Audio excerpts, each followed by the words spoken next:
లోతైన సరస్సులో చేపలు చాలా ఉన్నాయి అనుకోండి, కానీ ఈ 3 చేపల గురించి మాట్లాడుకుందాం. 3 చేపలు మంచి మిత్రులు, కానీ ఎవరి ఆలోచన విధానం వారిది వేరు. ఒక చేప పేరు సతర్క, ఫ్యూచర్ గురించి ఆలోచిస్తుంది. ఓ చేప పేరు సంజీ, పరిస్థితులను బట్టి నిర్ణయం తీసుకుంటుంది. మూడోది జిద్ది, ఎవరి మాట వినదు. ఒకరోజు సతర్క సరస్సు ఒడ్డున కొంతమందిని తిరగడం చూసింది. వెంటనే వెళ్ళి మిగతా 2 మిత్రులకి పదండి పదండి, ఇక్కడి నుంచి మనం వెంటనే వెళ్ళిపోవాలి, ప్రమాదం ఎప్పుడైనా రావచ్చు. సంజీ, ప్రమాదం వచ్చినప్పుడు చూసుకుందాం.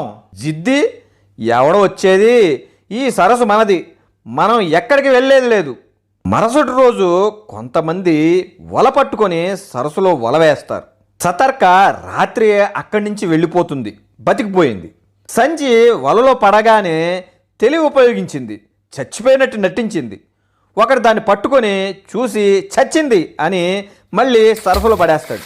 సంజీ నీళ్ళల్లో పడగానే పారిపోతుంది. ఇంకా జిద్ది, మనం ఎవరికి భయపడాల్సిన పని లేదు, అది మన సరస్సు అని మొండిగా ఉందో వలలో పడి ఇరుక్కుపోయింది, చేపల పులుసు అయిపోయింది. ఈ కథలో నీతి ఏంటంటే, ఫ్యూచర్ గురించి ఆలోచించేవారు, సమయానుసారం పరిస్థితిని బట్టి నిర్ణయం తీసుకునేవారు సతర్క సంజీల లైఫ్లో సేఫ్గా ఉంటారు.